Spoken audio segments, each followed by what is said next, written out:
criminals. It's not like it's a highly sophisticated terrorist organization, maybe like Al-Qaeda or ISIS and stuff like that. It's not local talks. It's just that we don't, I don't know how they were able to carry out such an attack and were able to escape, and none of them has been caught. But they're not sophisticated. These are a bunch of thugs that even, the Nigerian police ought to have been even able to apprehend them.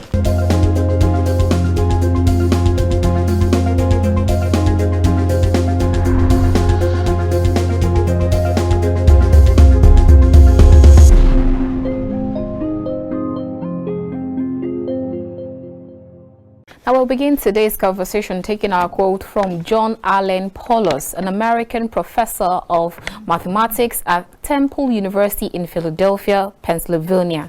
He once said, "Uncertainty is the only certainty there is, and knowing how to live with insecurity is the only security." All right, let's take our second quote, and this one is from George W. Bush, an American politician who served as the 43rd president of the United States from 2001 to 2009. He once said, "I can hear you. The rest of the world can hear you. And the people who knocked these buildings down will hear all of us soon." All right, then let's see how all of this relates to what we will be discussing today. Warm greetings and welcome to The Conversation. We are reaching you from Captain's television studio here in the nation's capital, Abuja. I am Annabelle Oji. Now, insecurity in Nigeria has become one hydra-headed challenge that has kept most people on their feet, sleeping with one eye closed. That's if you ever get us to sleep at all. And the question of when all of this will end is beginning to sound like a broken megaphone or record or gramophone, whichever one you want to call it.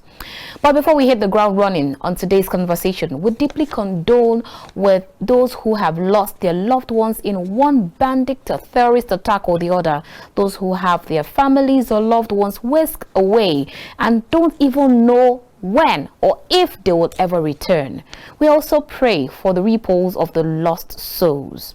We equally sincerely sympathize and empathize with injured passengers and indeed everyone on board the AK-9 train on Monday, 28 March 2022 for the trauma that unfortunate incident has caused you. Our heart goes out to you all. Now, our guest today is Captain Bishop Johnson, a retired United States captain, and he's also a national defense and security strategist. We'll hit the ground running on today's conversation after this timeout. Please join us again.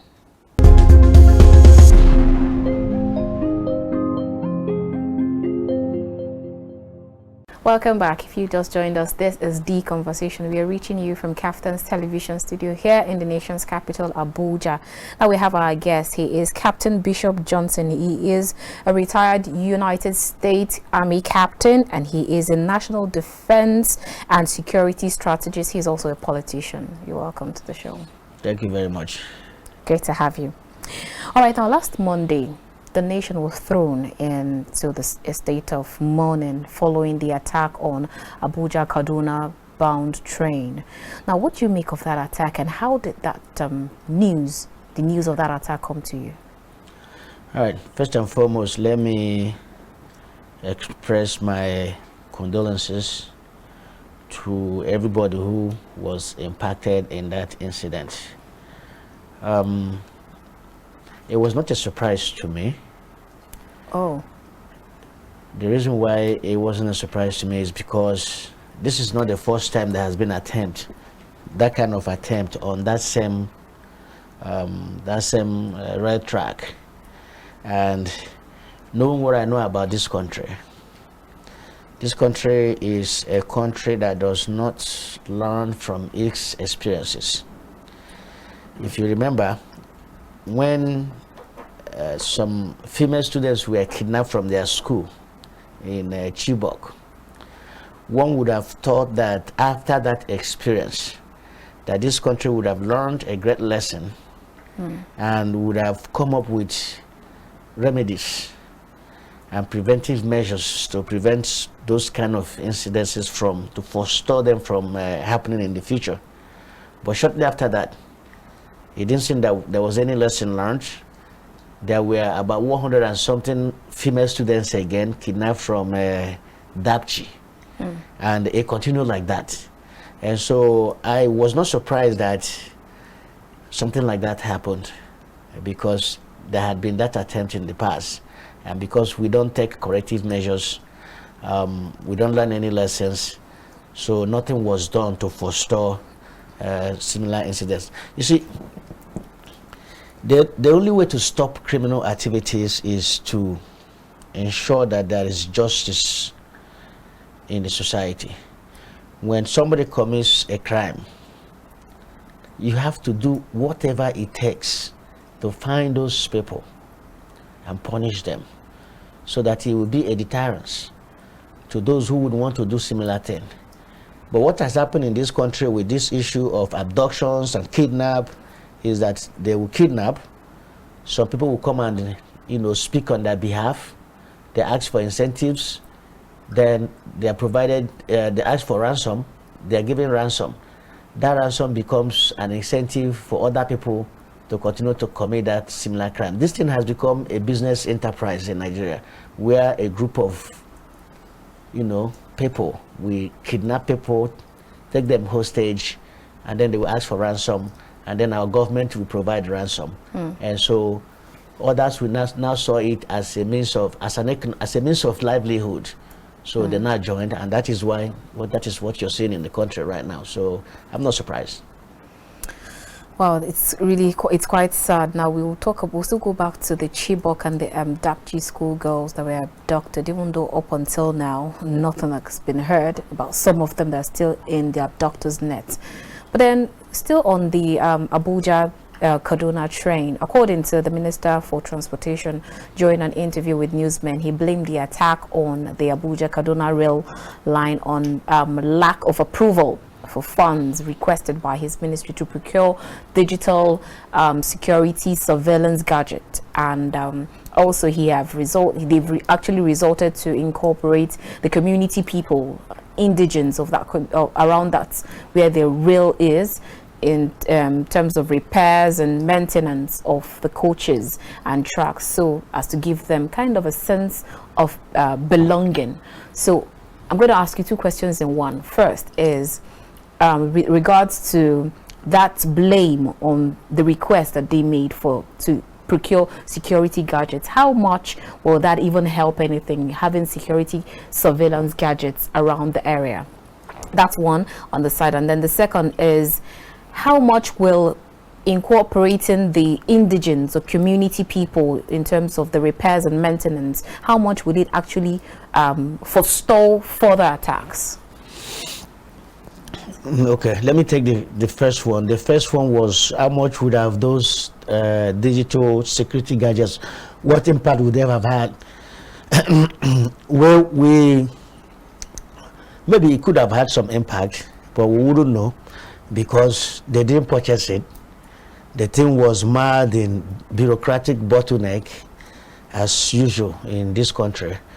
And you can't build a rail system and you don't put in some security measures to ensure the safety of your passengers. This is a huge investment, and for you to get the return on your investment, safety of your customers should be paramount. It should be the number one priority. So it's sad for us to have heard that the minister had made effort to secure security gadgets, but the thing was held up in bureaucracy. Maybe it could have helped. You see, terrorist attacks on land transportation, particularly buses and rail system, is not new, and they are not unique to Nigeria. If you can remember, in 2004, there was bombing at Madrid train station in Spain. And in 2005, there was similar attack on London train station and bus. But those people, after that experience, they learned from it and put measures in place. And the measures that you put in place is security. You have to provide security for those.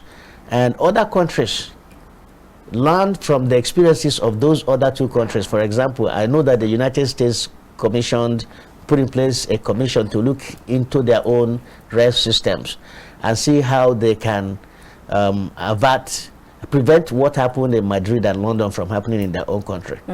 So because we don't learn from other people's experiences, we don't even learn from our own experience.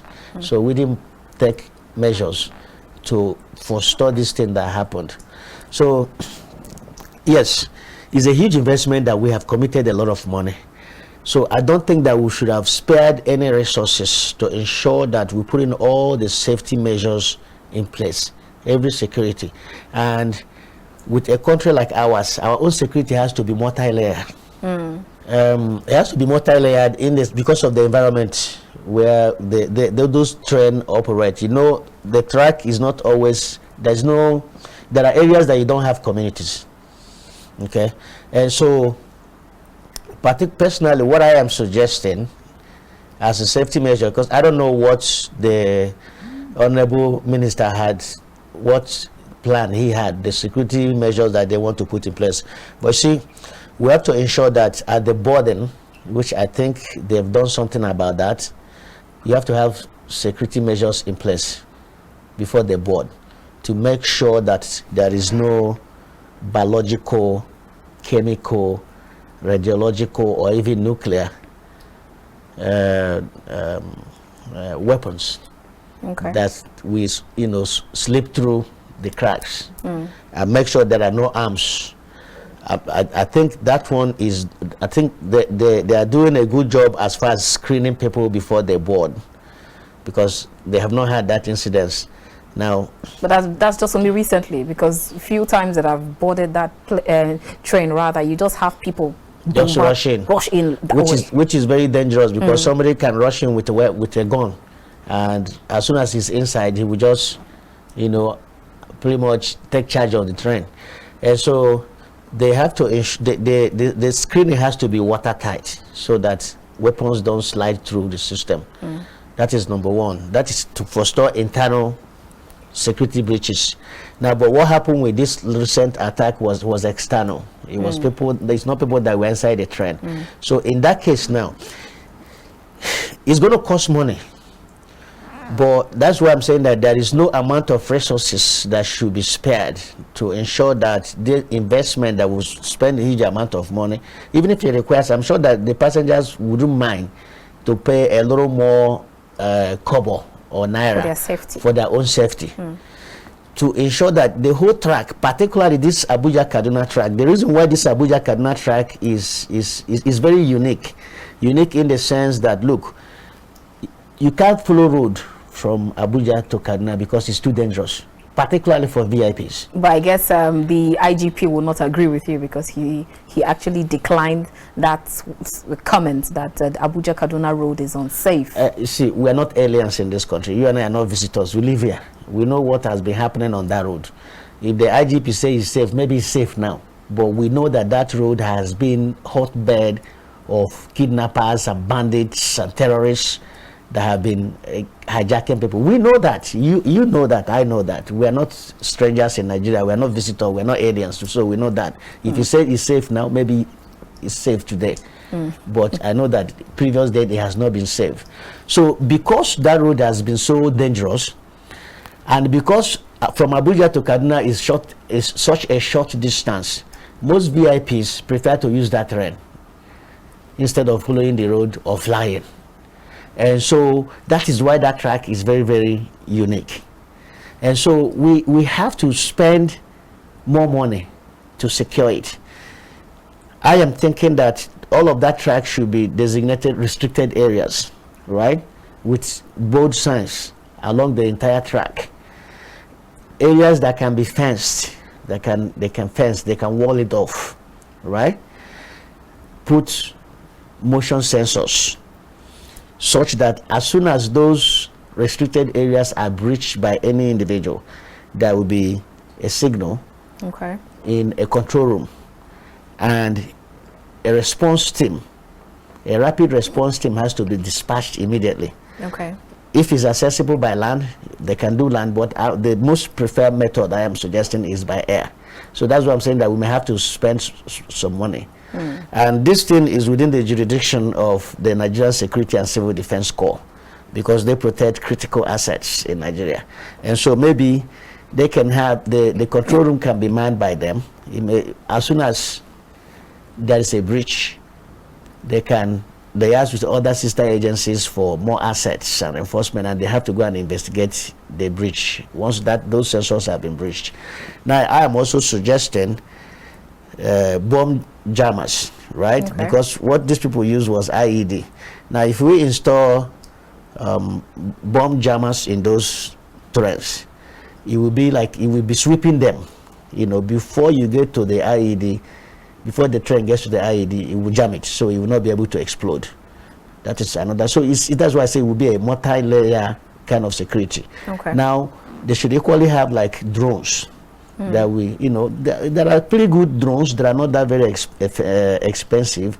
Most of them high altitude, long range drones that can be escorting those trains, and carrying out surveillance operations even before the train gets to that place, and remitting signal to the same control room, so that if anything is seen that is out of ordinary, this same rapid response team can get to that place as quickly as possible and investigate it. Okay. So it's a multi-layer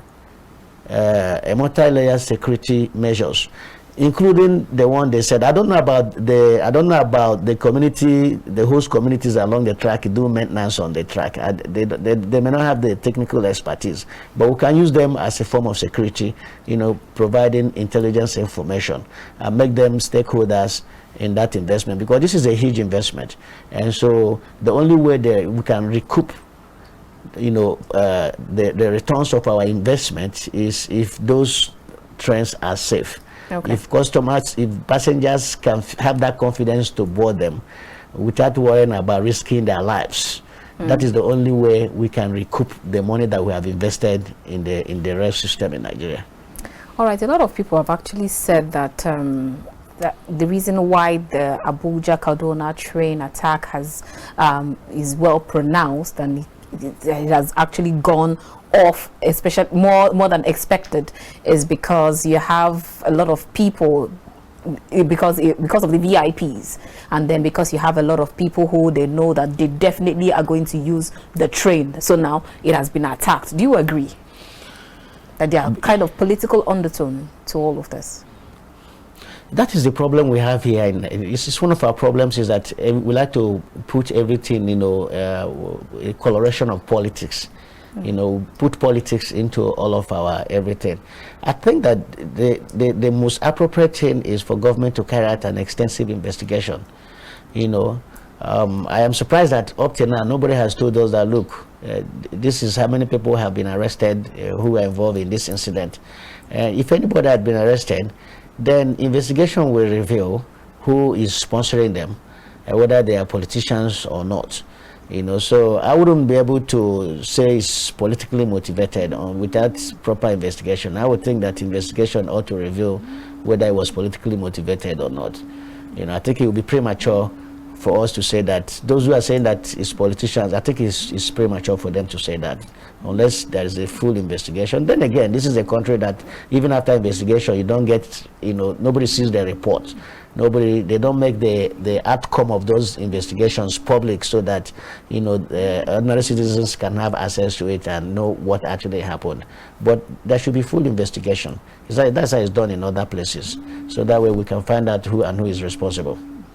All right, now you're a security expert. Now, in terms of for security, when you have to discuss security matters or purchase of security equipment and gadgets or surveillance or all of that, are they supposed to be matters that should be discussed openly in the media? Because a lot of people would say that these same bandits, they also use social media on mainstream media. They know all of these things that we talk about. So if you have to purchase this gadget, or if you have to talk about all the steps that you want to take in tackling this menace, do you have to bring them to the open? Do you agree that it should not be let to the open? No, this is not the kind of security issue that will be classified. As a matter of fact, by discussing it and letting people know that, look, we are putting security measures in place as a deterrence for anybody who would want to attack that terrain again. They will know that they will be doing it at their own peril because the government has put in place security measures. How about other ways that they already know that, okay, we know where you're putting these things and we know the steps you're taking, so they might decide to go 3 steps forward when you were even thinking that they are backwards? If you look at the people who actually carried out this attack, it's not that they were that sophisticated. They were not that sophisticated. These are individuals that came on motorbikes and stuff like that. There are some kind of security measures that you put in place that they will not have the capacity to override.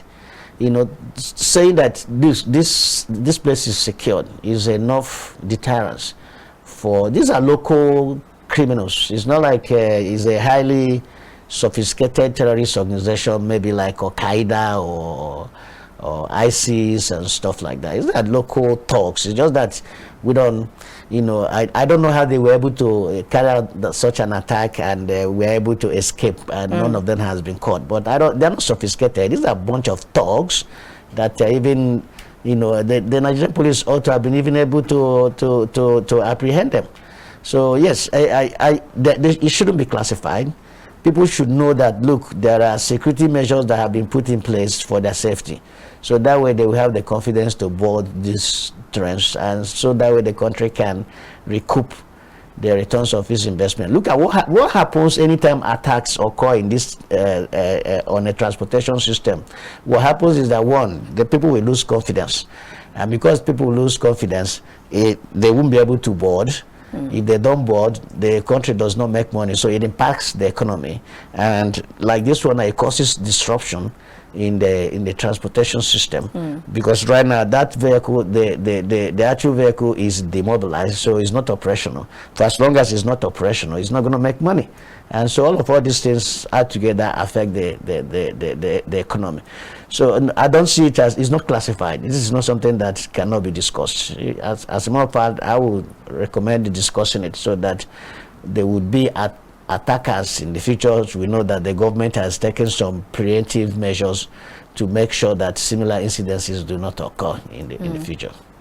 All right, then according to the Nigerian Railway Corporation, it was reported that 172 persons have been contacted and they are safe, and then you have 21 persons are still missing, and then 8 persons confirmed dead. Now, you talked about the Chibok girls that are still missing. You talked about the Dapchi girls. You still have the Kagara school children. You still have the Kankara school children. Quite a lot of all of them still missing. And then you have more than 1,000 abducted people that are still missing and still in the abductors' net, with no assurance of when they will be reunited with their families.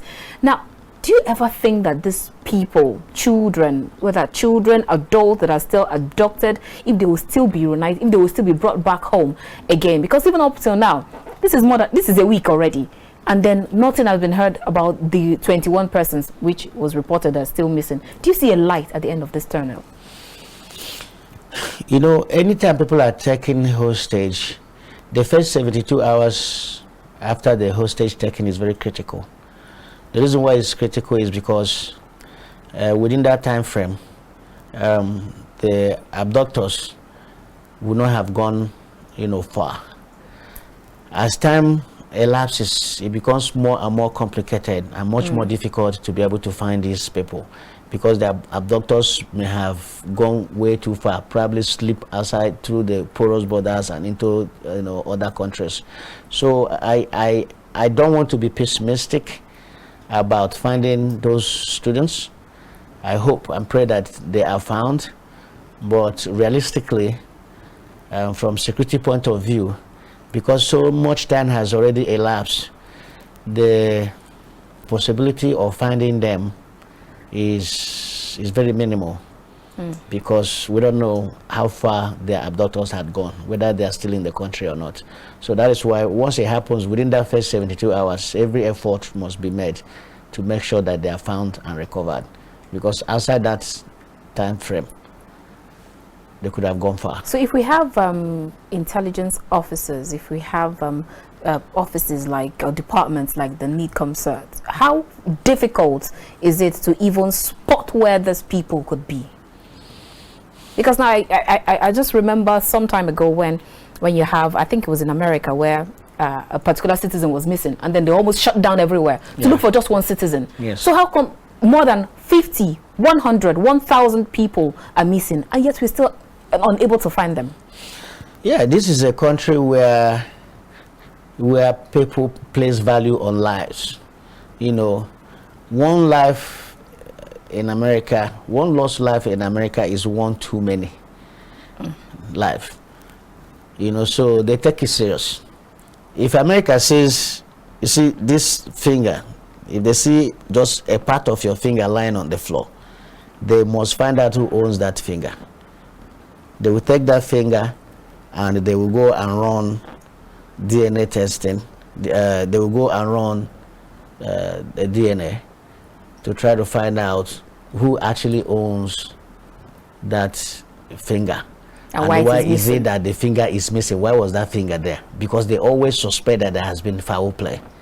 But here we see dead bodies laying around. Even our security people will just pass it and be going their way. They wouldn't want to know who is this dead person and under what circumstances was that individual killed. So, my sister, we have a lot to do in this country. We have so much reform and so much restructuring to do in this country. In fact, institutional reform, a lot of institutional reforms, you know, have to take place in Nigeria if Nigeria is to function like other countries. You know, so it's a Herculean job to be done. It's not going to be easy. It's not going to be overnight. But the first step is having a leader who will have the political will to be able to start this institutional reform that is badly needed in this country. All right, now before we're due for a break, but before we go on that break, very quickly, I'd like to get your thought on we keep saying, see something, say something. And then you keep asking that whenever you find out any movement or someone you don't know in your territory, in your village or around surrounding, that you should report immediately. So how much will traditional rulers or leaders or even religious leaders help in terms of tackling these menace? They are a critical part of, they're supposed to be, and they used to be in the past, a critical part of law and order in every community. I'm sure in your community, if you were there back in the days, they play a very critical role. You see, this country got it wrong when this country weakened our local government system. You know, the local government is the foundation, the bedrock, and should have continued to remain the bedrock and the foundation of this whole giant Nigeria. But because we killed the local government, destroyed our traditional institutions, therefore they are no longer playing active role in ensuring law and order in their various communities. Everybody knows everybody in every community. So if there is a stranger that comes into a community, they will know that this person is not from their community. And that is the first step of security and safety, is identifying strangers and knowing why those strangers are there and what is it that they came there for. So yes, traditional institutions, religious institutions, and yes, our local government, we have to strengthen those institutions and incorporate them into our security architecture so that they can be held responsible whenever something goes wrong in their domain, in their communities. Another area we have not exploited much, which is an area that we are supposed to have vast manpower, is the private security sector. Okay. There are over 500,000 private security companies in this country with more than 1.5 million personnel that work for them. We have not been able to incorporate these people actively into our security architecture. These people are supposed to be complementing the public security agencies, because the government alone can't fund it. Security is not just the job. Security is the responsibility of everybody. The public sector, the private sector, everybody has to play a role in security. So if we had reformed our private security sector in a way that they play active role in our security architecture, it will go a long way. Okay. Give them enough training, ensure that their salaries are improved, they can become a very wonderful, veritable source of intelligence information for us. And when I say the private security sector, I don't only mean the guards. This also includes like all these bouncers, escorts, even guards, because these things don't happen in the air. They happen, and trust me, people see stuff. Okay. All right then, let's quickly go on a break. We'll definitely come back to that discussion. Let's go on this quick break, and when we return, we'll expand this conversation a little bit further. Don't move a muscle.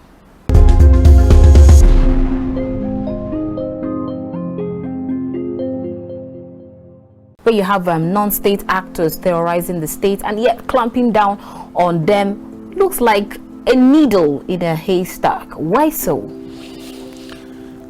The military is not the lead agency when it comes to internal security. I hope that Nigerians understand that. That is the job of the police. The military is only called upon by the civil authority to assist. So in their capacity, they are only to provide assistance when the civil law enforcement are overwhelmed. So we have to understand that, because what is up is that whenever there is a problem, security breach, they will start calling the military.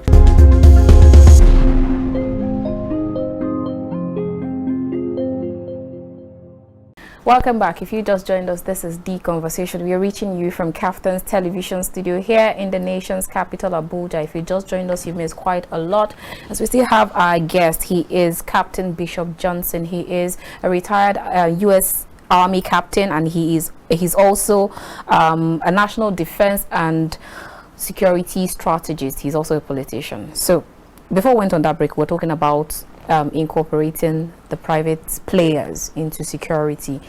Now let's still talk about this continuous calls for community or state policing with the ongoing constitution amendment. A lot of people have and are still calling for community or state policing, or because I just found out that they are even two different things. They are different. So now you have the last person that I listened to was the governor of Oyo State, Seyi Makinde, who also heard to that call. So how much will community or state policing or private security players help to abate even this kind of attack, especially on the Abuja-Kaduna rail? Good. Let's take them one by one so that we don't mix apples and oranges together. Okay. Community policing can take place in any level of policing, even the current policing structure that we have in place now, where the police belongs, is at the center. The federal government controls the police. Community policing can take place. Community policing is when you involve ordinary citizens, communities, just like we said, look, all these host communities along our rail tracks, let's get them incorporated into security, into protecting those tracks, right? That's community policing. When communities are able to solve their own problems, within, it's community policing. Bringing in traditional rulers to maintain law and order, it's community policing, right? So that's community policing. It can take place in any level of policing. Okay. Now, state policing or subnational police, community police can also take place at that level. What people are saying about subnational police, not just state police, because in other clans, right, it's not only the state that even owns, there is a federal police, there's state police, and then you have municipal police and city police, because all of what these people make laws, they have their own individual, they have their own laws. If local government can make law, they have laws made at the local government level. Somebody has to implement it. It's not the state police that we enforce those laws. It's not the federal police that will enforce those laws. They have to have their own local police that will have to enforce those laws. For example, those days when we were little, you cannot ride a bicycle that does not have a license. The local government has to issue you a license. It's not the police will not come and enforce that license. It's the local government enforcement agency, which is a form of police, that will have to enforce it to make sure that everybody who is riding a bicycle in that local government have those licenses. Okay, so I am one of the proponents of having subnational police. Okay. Right? Even if we can't get it all the way down to the local government, but let us have state police, because we need more boots on the ground. This country is very, very vast and is huge, and the federal government alone cannot shoulder the responsibility of giving us the kind of police that we desire, that will keep us safe. The states have to play a role, and when you give them their own police and something happens in that state, then you can hold them to account. But what is happening now is that the state governors are called chief security officers of their state in principle. In practice, they are not. In reality, they are not, because none of those police or law enforcement agencies in their state are actually under their control. They cannot deploy them at will without them having to, first and foremost, make reference to Abuja. They will have to call Abuja to get clearance. If the order that is given to them is contrary to what the federal government wants, that of the state will not take effect. So, but when they have their own police that is under their control, they will be able to utilize that police in a manner that will keep their state safe. Okay. In that case now, the federal government can now hold state governors, responsible for breaches or insecurity in their own state. But right now, you can't do that. Because they don't control if you ask them, they will tell you, look, I don't control the police, I don't control law enforcement agencies in Nigeria. It's the federal government that does. And so, yeah. So community policing, you have to have community policing. Community policing, that is where the citizens will have, that's when they get involved in their own safety.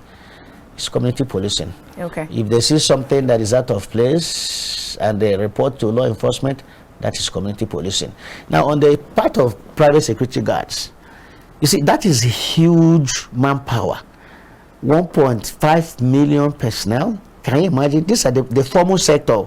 If you include the informal sector, like the megads and the bouncers and all these people, there could be more than 5 million.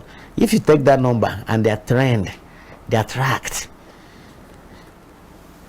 that is a huge source of intelligence information.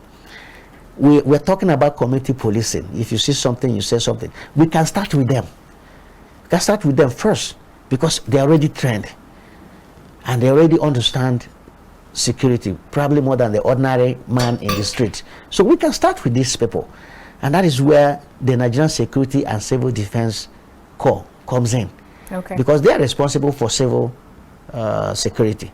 And so if there's any way we can fund them adequately enough so that these people that I'm talking about can be incorporated, and then we also need to change the laws guiding all these private security companies. We need to update those laws, because those laws are outdated. We need to look at what is happening in other countries and how they are being used.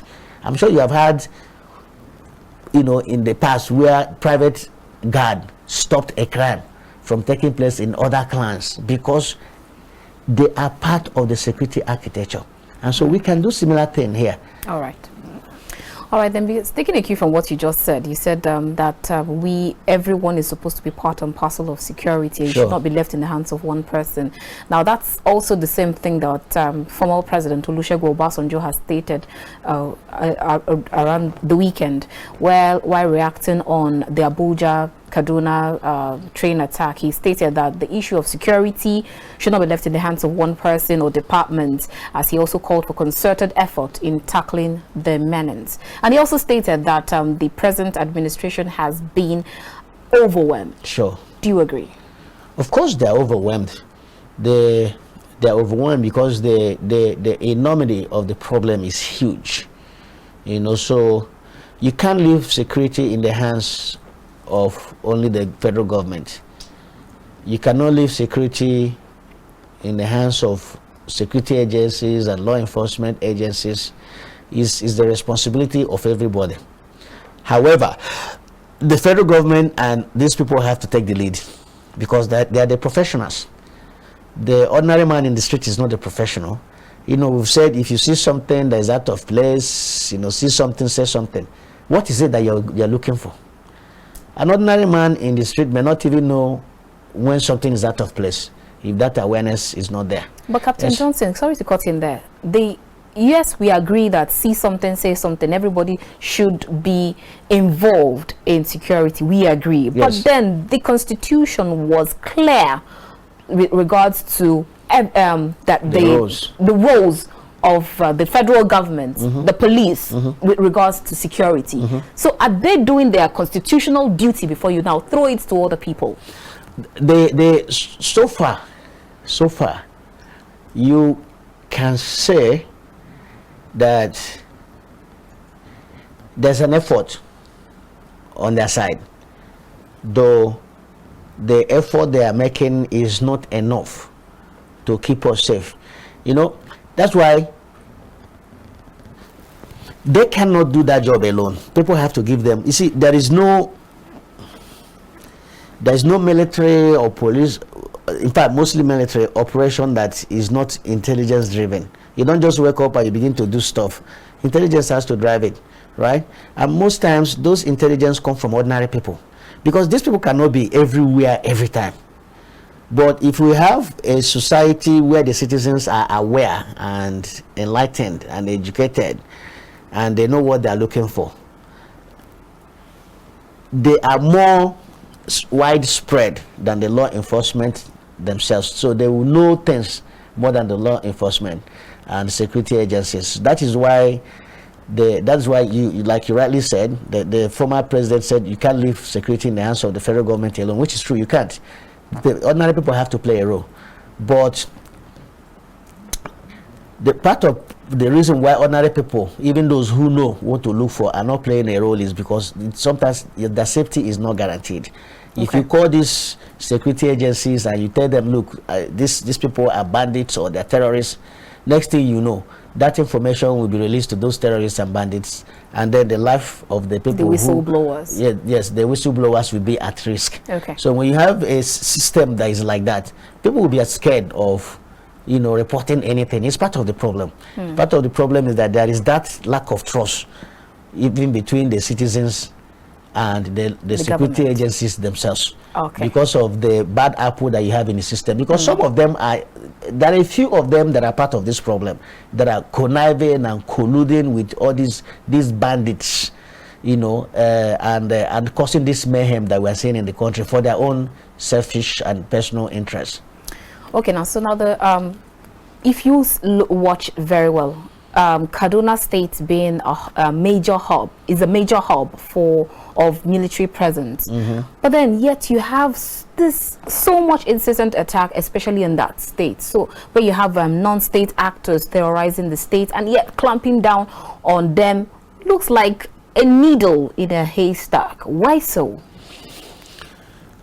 The military is not the lead agency when it comes to internal security. I hope that Nigerians understand that. That is the job of the police.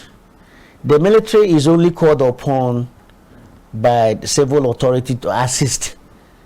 So in their capacity, they are only to provide assistance when the civil law enforcement are overwhelmed.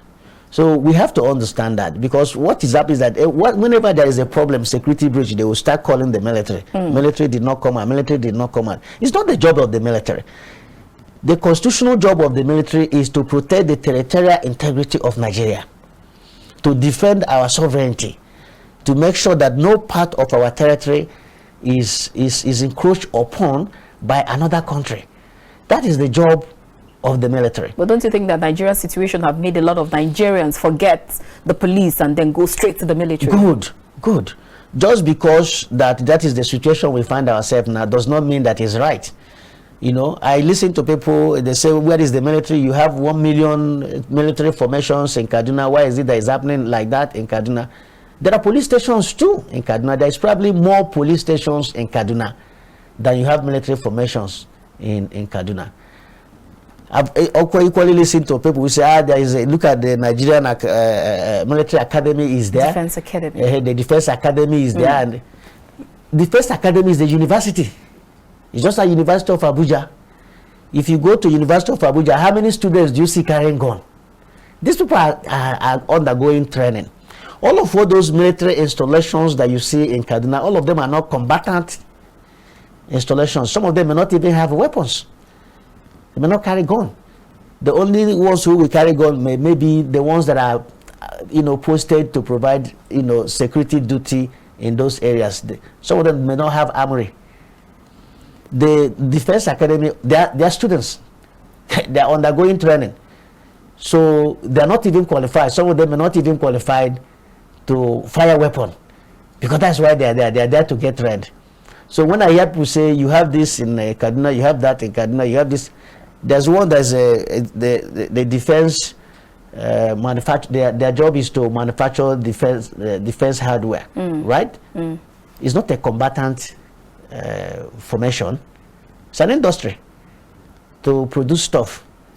So will you expect that there will be combatants, there will be soldiers there? In other climes, I hate to say in other sane climes, in other climes where you have such institutions, do you get attacks in such institutions? It's not because that their military is always armed. For example, in the whole of, for example, let me use a Fort Benning in Georgia as an example. If something is happening in Columbus, Georgia, it's not the business of the military community there. Fort Benning does not get involved. The reason why, the thing is that their police work. The police works. So police is always armed. Always. There is always somebody in the police station. So if there is an internal security breach, the police is there to respond immediately. The military does not come out. They don't get involved. As a matter of fact, it's even illegal for them to even get involved, because that's not their job. It's not their calling. It's not their training. There's a difference between soldiering and policing. The trainings are different. Their operations are different. But it's just that we have gotten so used to using the military to do police work, and they're not trained to do police work. All right then, so now what are your thoughts on hiring or the use of foreign forces or mercenaries to fight Nigeria's security challenges, especially in the northwest? Is that a viable means to an end? I am not personally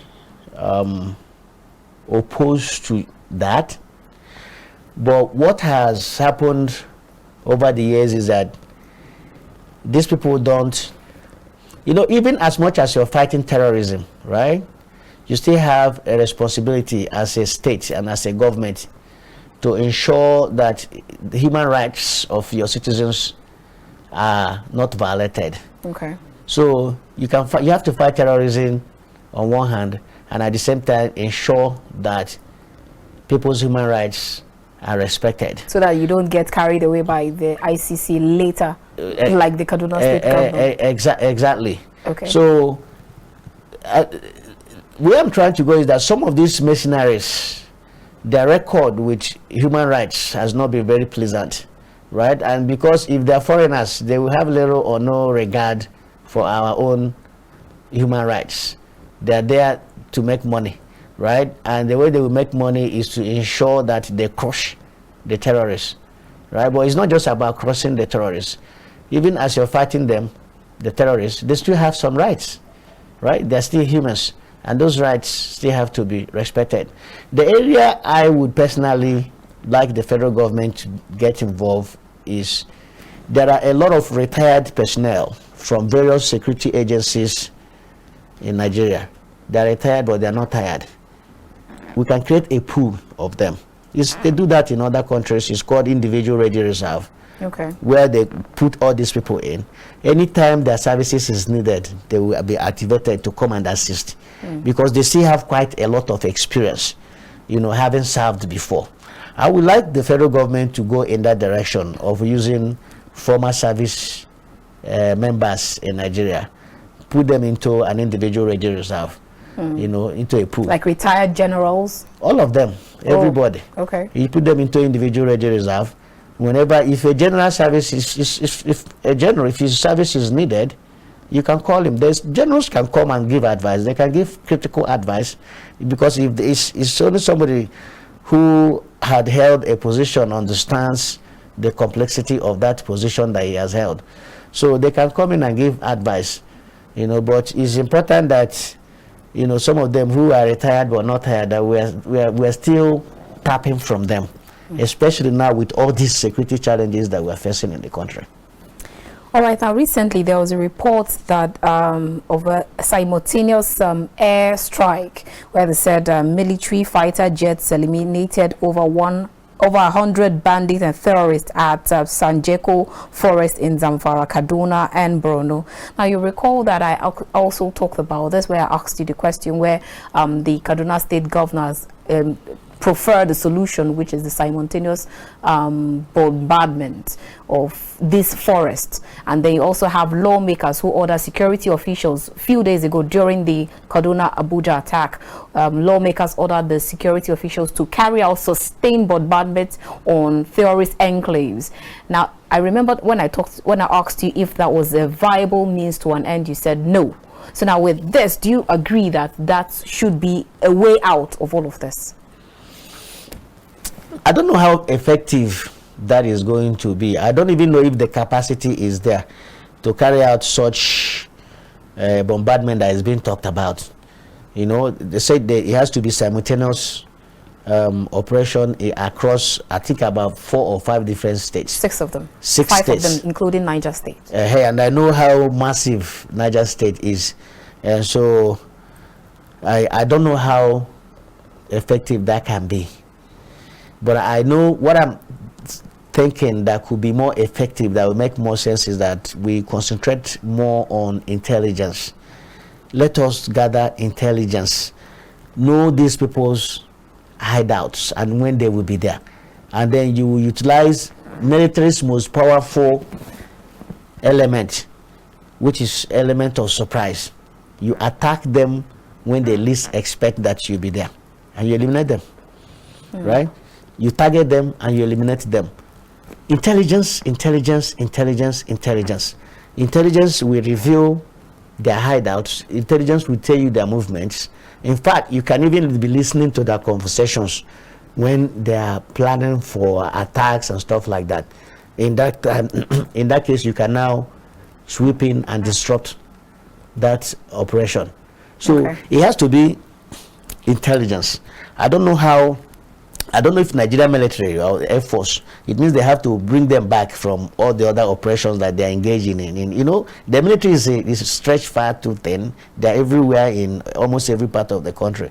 I don't know if they're going to pull them back to the 6 states that you're talking about for them to be able to have that capacity of that simultaneous area bombardment and ground operations. I don't know how that is going to work, but I think that intelligence-driven operations on these people's hideouts and their movement can go a long way. All right. Now let's divert a little bit and still talk on security matters. What are your thoughts on the Anambra State Governor, Professor Chukwuma Soludo's move to broker peace in the Southeast by engaging with all aggrieved parties and open rehab centers for those who have dropped their weapons, and then set up reconciliation panel to investigate and placate those who have lost their lives and properties in the course of one violence or the other? What are your thoughts on that move? Well, it's a good step. Any step taken to bring peace, particularly one that you're getting the people engaged, is a good move, I would say. But at the same time, the problem in Anambra is beyond Anambra. It's a regional matter. In fact, it's a whole entire Southeast matter. Some of the people who are perpetrating these crimes in these states are not even from those states. They come from neighboring states to carry out their operations, and they go, they return. So even if you solve the problem of insecurity in Anambra by the step that the governor is taking, and you have insecurity in Ebonyi, Enugu, or Imo State, all those states that are bordered Anambra State, you will still see that even as you're solving the problem in Anambra, they are still infiltrating Anambra from all these neighboring states. So to be able to solve that problem, it has to be a general, it has to be a holistic one. It has to involve the entire region. Okay. The Southeast Governors Forum, except that the people don't even have confidence in those politicians, which is where the traditional rulers, as you mentioned earlier, can play a role. Our religious leaders can equally play a role. I think people have more confidence in their religious leaders and traditional rulers than they have in government. So all these parties can get involved across the entire region to be able to solve the problem. All right, even as we begin to round up, our time is fast spent. Now, always asking this question, now at some point it now sound like we're beginning to sound like a broken megaphone or a broken record. Do you ever see an end in sight to all of the security challenges, and how soon? I don't want to sound pessimistic, and I don't believe that our problems are insurmountable. The challenges are enormous, they are huge, but they are not insurmountable. They can be surmounted where there is the political leadership and the will to deal with the problems, head on, without bringing in politics, without bringing in religion and tribes and stuff like that. It will take a long time. It's not a problem that is going to be solved overnight. Anybody who thinks that these problems are going to be solved overnight is dreaming, because those problems were not created overnight. So they cannot be solved overnight. The problems are just beyond that. There is insecurity. There are drivers of insecurity. So we have to identify those drivers of that insecurity, be able to deal with those drivers for us to be able to solve the insecurity problem. And some of the drivers of the insecurity is poverty, lack of access to quality education, lack of access. You graduate from school, you can't find a job, you're left by yourself, and you must earn, you must fend yourself. And so unfortunately, some of our young people resort to criminal activities in order to fend for themselves.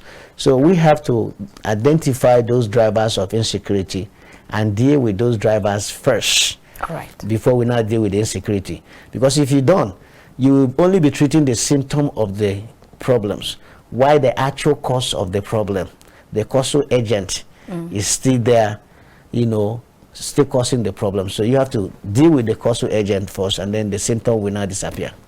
Thank you so much for your time with us, Bishop Johnson, retired U.S. Army captain. It's been a wonderful time having this talk with you. Thank you very much. It's my pleasure. All right, we have been chatting with Bishop Johnson. He is a retired United States Army captain. He's also a national strategist, a national defense and security strategist. And it's been a wonderful time here on The Conversation. I'm sure you must have been rightly entertained, informed, and educated. I will definitely see you next time. From the nation's capital, Abuja, I am Annabelle Oji. God bless Nigeria.